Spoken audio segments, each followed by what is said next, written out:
Hello, it's Jessica Becker from Wisconsin Humanities, and today we have another special edition of Human Powered. We are sharing an episode of The People's Recorder, which is a series from Spark Media and funded in part with a grant from Wisconsin Humanities. The People's Recorder tells stories about the Federal Writers Project, which was created by the federal government as part of the New Deal during the Great Depression to provide jobs to out-of-work writers. The podcast traverses the country to explore the project's legacy, what it achieved, where it fell short, and what it means for Americans today. So today we're sharing an episode called A Voice for the Land. It features nationally influential UW-Madison professor and wildlife expert Aldo Leopold, who brought a new way of thinking about how people engage with nature during the Dust Bowl era. When the Federal Writers Project recruited him to write for the WPA Guide to Wisconsin, the picture he described in the guide's section on conservation marked a path toward the modern environmental movement. In this episode, you'll hear some clips from the first season of Human Powered, when we spoke with Leopold's biographer, Kurt Miney. Be sure to check out that episode, called Stories from the Flood, after you listen to this one.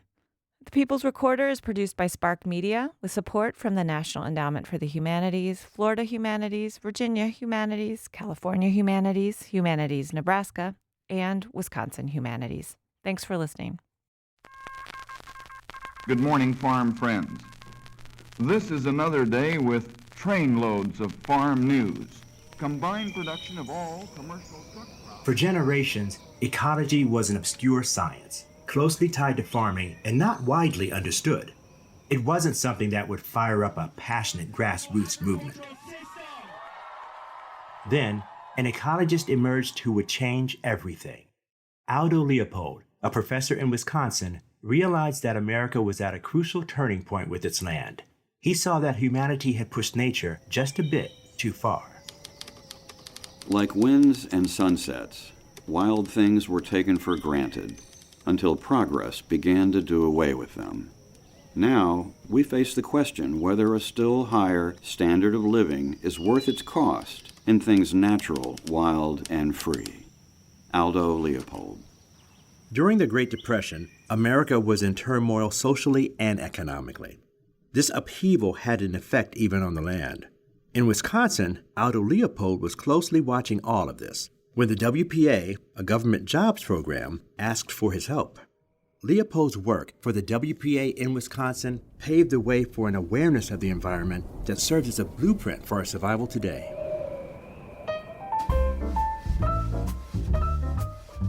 This is The People's Recorder, and I'm your host, Chris Haley. This podcast explores the work of the Federal Writers Project, the 1930s agency that set out to document the United States. It ended up raising as many questions as it answered in its quest to hold up a mirror to America. Questions that we still ask ourselves today. In this episode, we explore how a naturalist's words shaped a bold new vision of land stewardship. Through his work on the WPA Guide to Wisconsin, Aldo Leopold didn't just write about nature, he helped create a national movement to see and protect nature in a whole new way.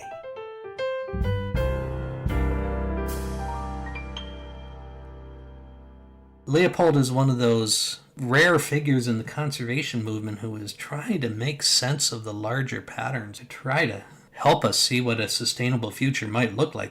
That's Kurt Miney. He's the author of Aldo Leopold's biography and an adjunct professor with the University of Wisconsin-Madison. Leopold is part of a small handful of cutting-edge thinkers in conservation who are making those connections, who see the human dilemmas as not separate from those that are facing our relationship with the world around us. We begin tonight with the extreme heat, severe storms, dangerous flooding, a dam here in the U.S. at imminent risk of failure. Tonight, more than 80 million Americans... Almost daily, we see headlines about wildfires and floods and melting ice caps, and it's really concerning.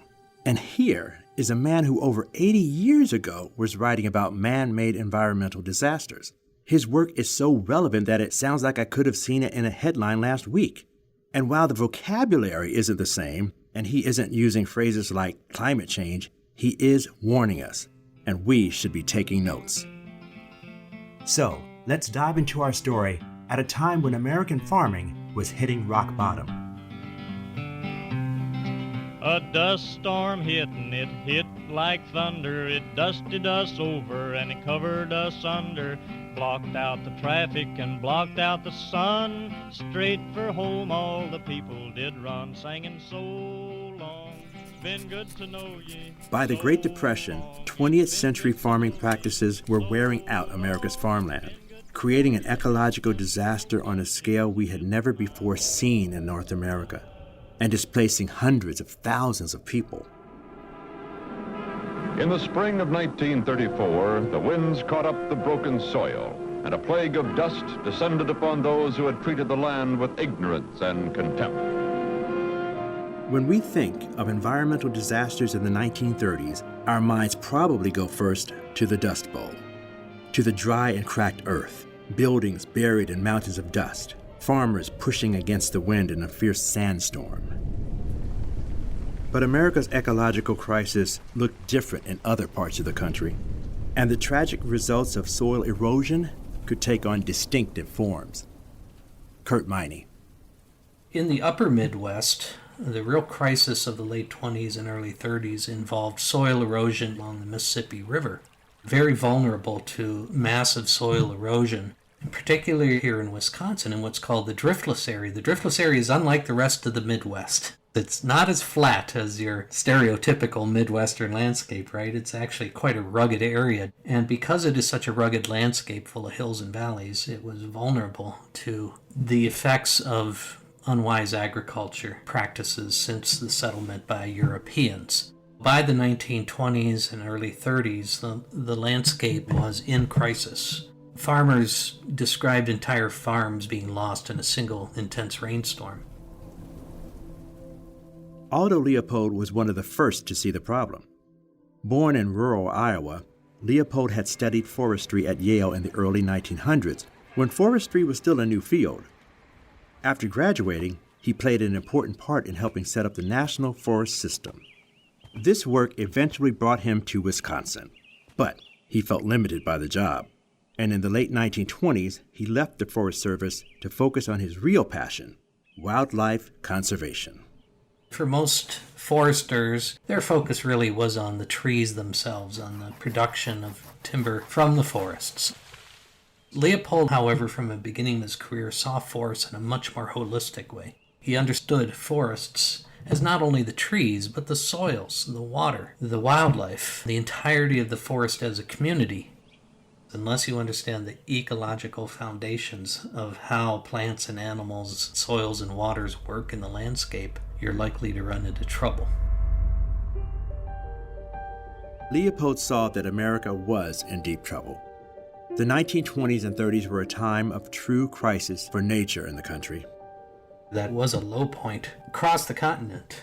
Wildlife populations were depleted, soil erosion was a crisis, forests were leveled, and so it was a turning point in the development of conservation as the deep ecological roots of these multiple crises were coming to the foreground, and that's when Leopold really steps into his leadership role nationally.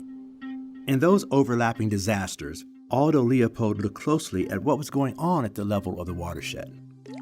Let's start by breaking down what a watershed is. A watershed, defined in the most basic way, it's that area of land that drains into a single watercourse. So think of the Colorado River as a large watershed in the American West. Or think of your own local river, wherever you live, as perhaps a smaller watershed.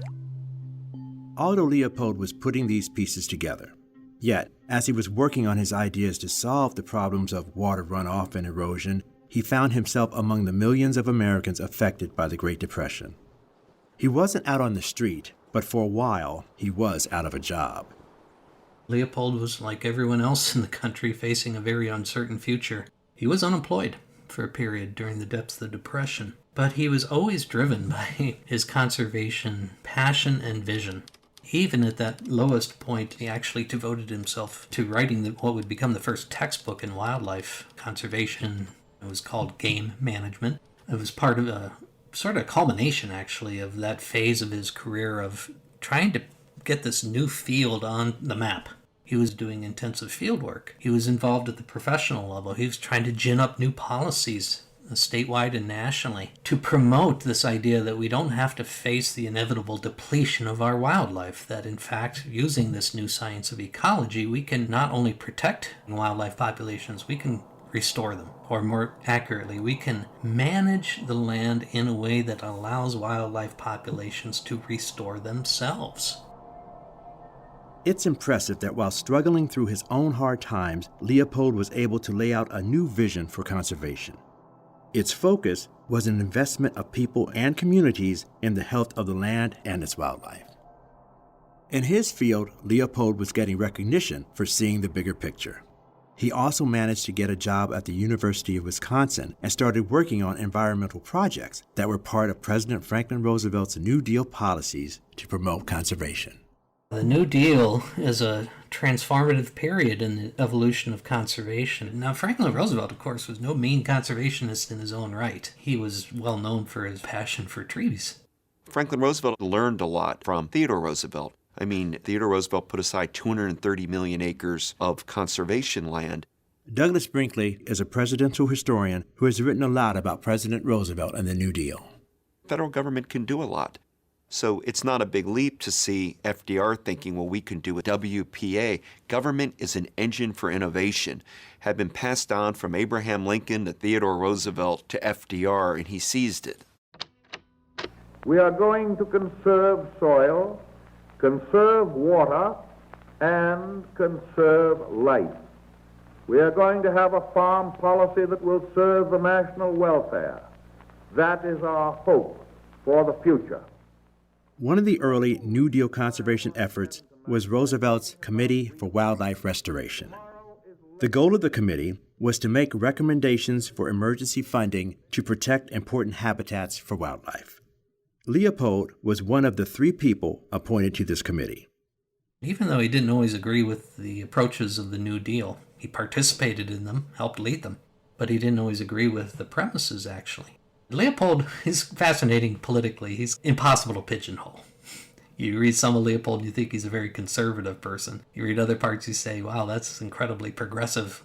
He understands the leadership role under times of crisis that Roosevelt had taken on. It was a time to set aside qualms about this or that government program. And he saw in Roosevelt an opportunity really to advance the cause of wildlife conservation.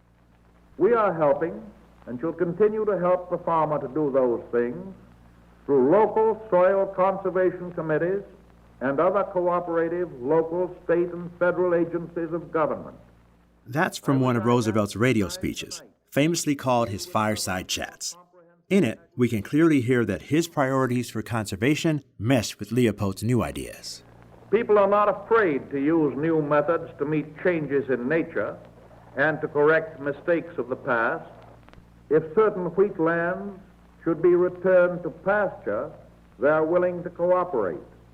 If trees should be planted as windbreaks or to stop erosion, they will work with us. If terracing or summer fallowing or crop rotation is called for, they will carry them out. They stand ready to fit, not to fight, the ways of nature. Roosevelt's New Deal team chose the driftless region of Wisconsin as the first place to pilot this new approach to controlled erosion in a big way. Leopold was key to that experiment. Throughout his career, he had gained a wider view of forests and wildlife ecology than what he'd been taught in schools. And now, he got to test his ideas in the driftless experiment. For the project, erosion experts worked with local farmers on long-term planting. The farmers would try different plowing techniques and rotate their crops more often. They would rearrange fields, diversify crops, and retire steeper land as pasture or woodland. In turn, the government agreed to supply fertilizer and seeds. That process was the first watershed-scale restoration project in the country. And most people would say it was pretty darn successful. The Driftless project proved to be a triumph. It would have a big impact on how people thought about controlling erosion and saving the soil. In the disaster of the Dust Bowl, the Driftless experiment pointed to a solution. It actually did halt and begin to reverse the processes of degradation. This project in the driftless area becomes an example. We have to work with local communities to come together, to find the common ground, if you will, literally. Tim Hunt is a journalist who grew up in the driftless area and has studied the history of floods there. In 2021, Hunt spoke with Wisconsin Humanities for their podcast, Human Powered. The watershed was the birthplace of conservation work that really turned the Dust Bowl around. You know, as I went to college and then later worked as a journalist, and I realized how those practices really dramatically transformed the country, and probably not exaggerating to say they saved the country, because if those practices hadn't been tried and implemented, I don't know what would have happened with the Dust Bowl. It would have just gotten worse and worse, probably. This success story for the land showed Leopold that new ideas about natural systems and people could help communities tackle what was out of whack in our relationship to nature. Leopold continued his involvement in New Deal efforts to halt erosion. He also worked with the Civilian Conservation Corps to build structures in other parts of the country, including small flood control dams in New Mexico. And then the WPA and the Writers Project came to town with a new opportunity. But we'll pick up that story after this quick break.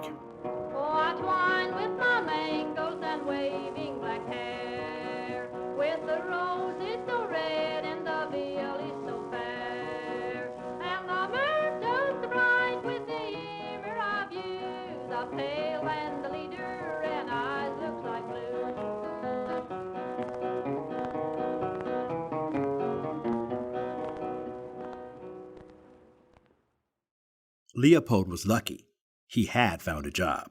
But millions of Americans were still out of work.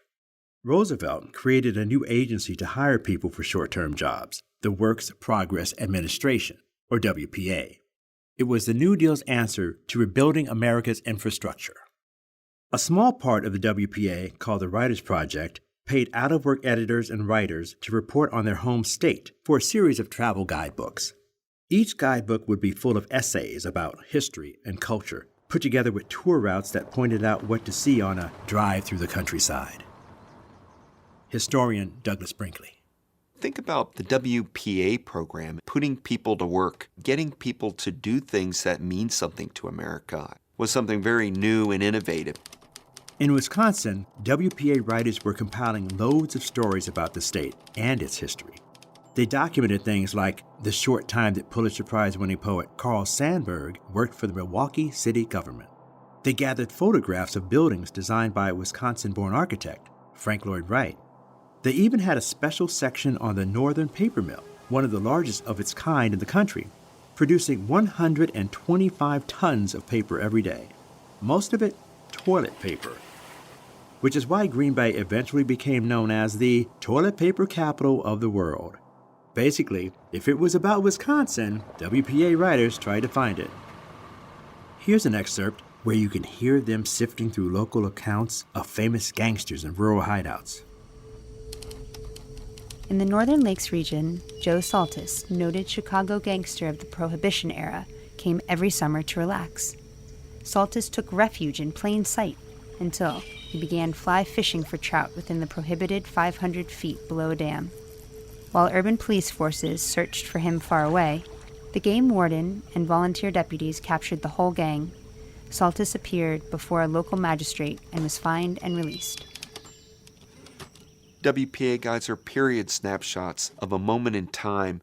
What it did is say the voices of everyday Americans matters. Local history matters. Oral history matters. Any kind of little idiosyncratic nuance of your hamlet or your lake has history, has relevance, has importance.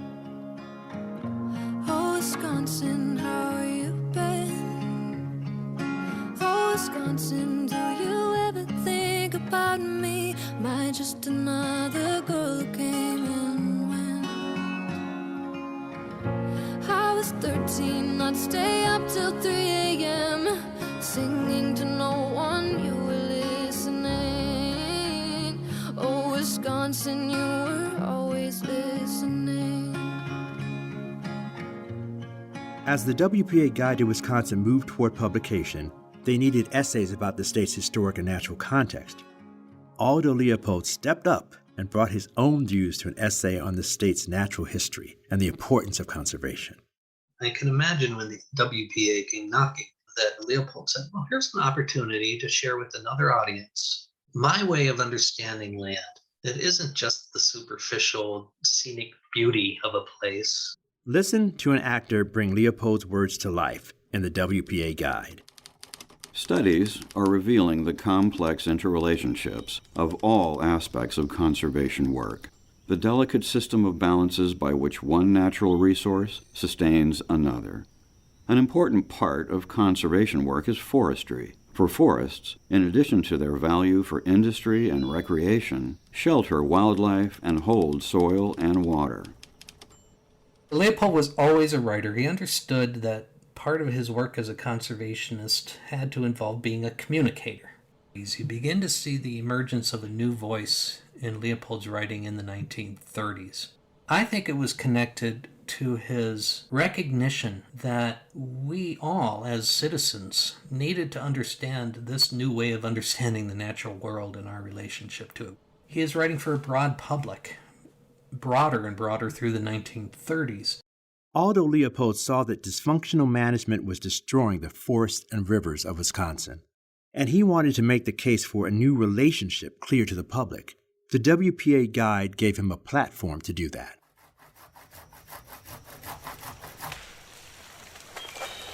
During the years of exploitation, the lumber industry steadily devoured itself, and by the 1930s, Wisconsin's virgin timber, once thought illimitable, was virtually gone. He's trying to reach the heart.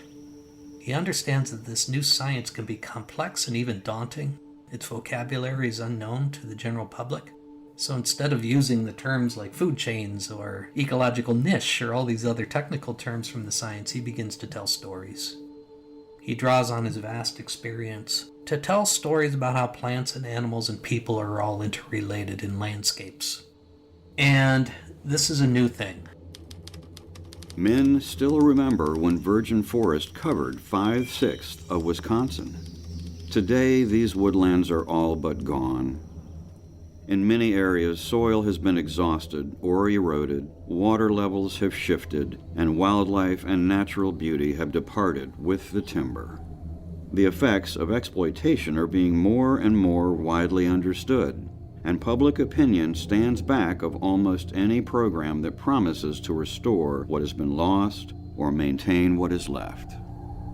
Leopold was among the first to articulate this crisis and its devastating scale. And he put it in a guidebook of the state's travel attractions for all the world to ponder. Great fires accompanied the reckless cutting. The history of almost every northern county records at least one great conflagration that overwhelmed settlements and ravaged forests. The annual destruction, according to the 1880 census, was about 400,000 acres. Buffalo, elk, wild turkeys, and other species fled or were annihilated. Leopold knew readers may be shocked to find this destruction in a book about their home state, but he felt a growing importance to bring this history to their attention. His contribution to the WPA Guide helped hone a truth-telling voice, a part of himself he wanted to grow. He was always devoted to writing, and as a writer, you could track this all the way back to his boyhood and see what a precocious writer he was. And there was always a special skill, too, that you could recognize in his writing. And starting in the mid to late 1930s, he really consciously begins to bring this new voice forward, and it's not the voice of advocacy that he had been using for. The WPA Guide to Wisconsin, containing Leopold's conservation essay, came out in April 1941 to strong reviews. The essay for the WPA Guide showed the start of a more informal public voice in Leopold's writing. Leopold was growing, conveying his new sense of nature more directly in ways that everyday people could grasp.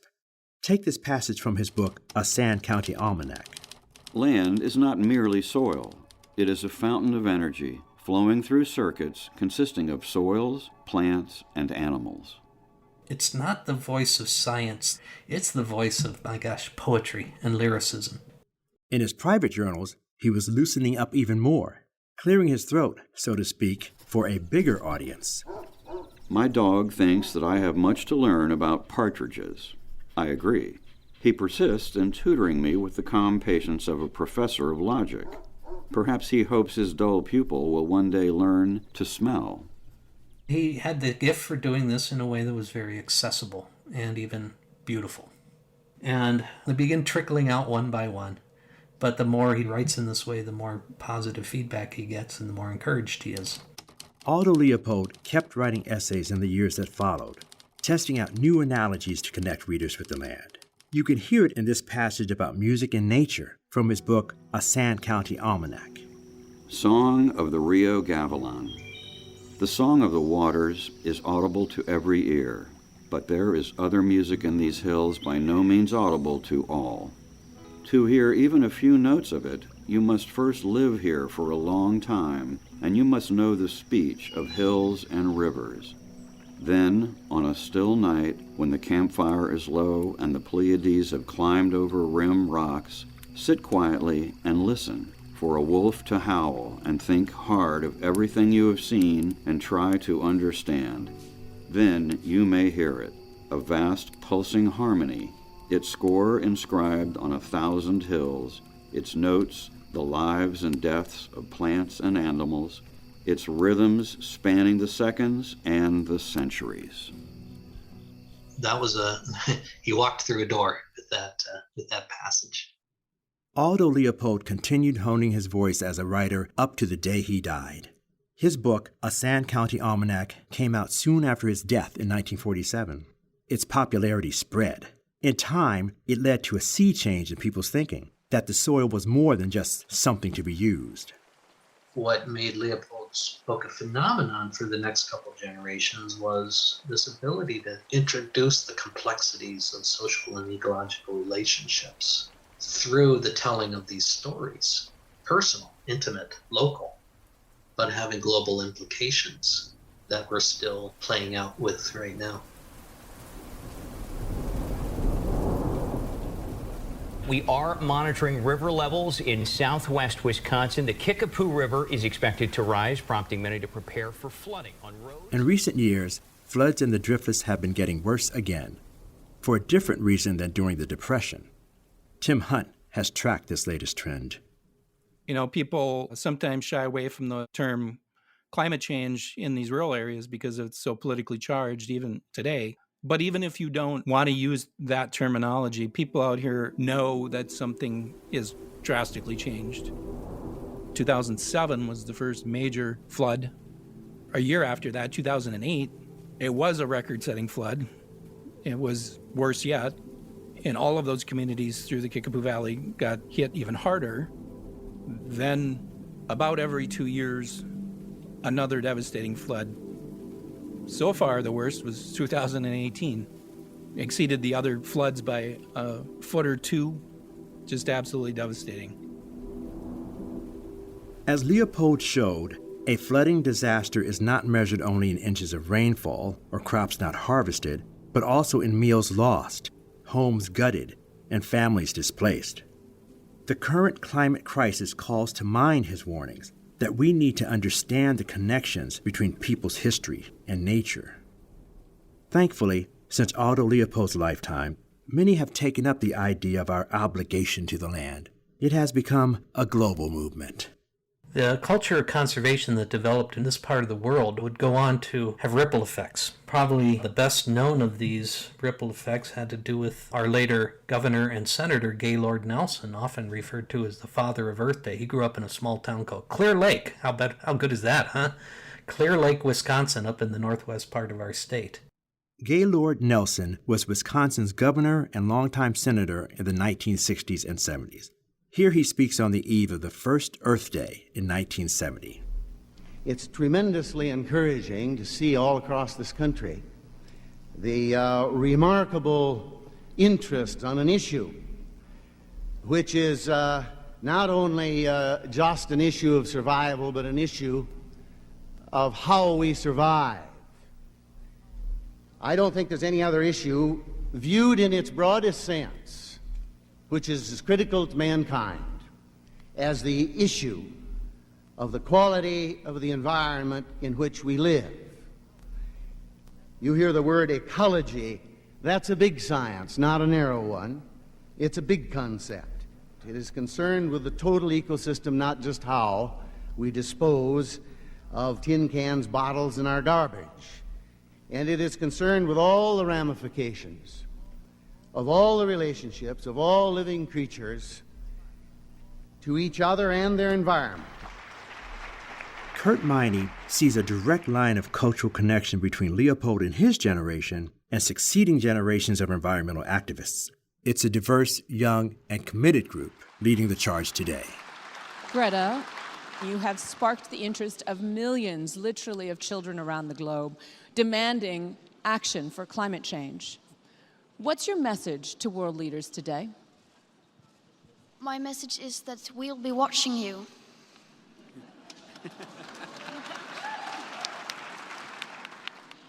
This is all wrong.